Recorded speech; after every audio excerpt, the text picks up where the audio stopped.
Some folks might ask, why make a trip to the Bible lands? And for us, my wife and I, we had to ask that question last fall.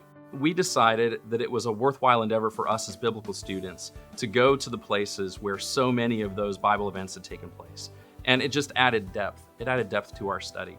And so being a part of this project, we hope to pass that on to other people. We want them to see the Bible stories as real things, real people, real places. I remember going to Tel Dan, and up in northern Israel, several miles north of the Sea of Galilee, we cross through the Israelite gate and we walk up the hill. And as we crest the hill, walking north, so further north away from Jerusalem, we crest the hill and go through this pathway that had trees draping over us. And when we came to the end of it, there was Jeroboam's altar complex. And there was the floor where the altar had stood. There was a metal replica of the altar itself. And higher up on the platform, just a little bit further north, was where his golden calf would have been. Barry was with us. He was leading that trip. And he asked us if we noticed the direction that the steps walked up to the altar. And those steps walked in a northward direction.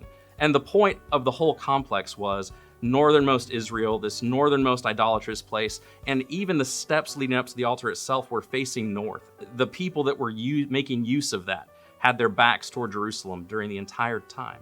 And that was something that I would not have caught, I don't think, if I hadn't been there. So to make the Bible story even more real to us was the goal. That's why we went. And that's just one instance of that happening for us last October. When I was invited to be a part of this project, I was really excited to hear about everybody that was involved with it. Craig and Stuart and Barry. But I was really excited to be working with my younger brother about that, especially on a project that is going to be a tool and a resource to biblical students the world over. When Craig and I were younger, I had gone away to preacher training, and I would come back, and Craig's several years younger, but every time I came home from out of state, he'd break open his Bible and be like, "So, what have you learned?" And it was like an information dump from someone who's 18, 19 into someone who's still in high school. And he would come up and help me with some of the work that I was doing at my first preaching job. So to go on an overseas trip to help produce biblical material that's going to help folks know God better, know Christ better, grow in their faith, and do that with one of my brothers whose faith I've been able to watch this whole time, it's a special opportunity. And how could I say no to something like that? To those of you who have already supported our project, thank you so much. We're just amazed and humbled. We're blown away by the support that you've offered us just in the last several days. It hasn't even been a full 2 weeks yet.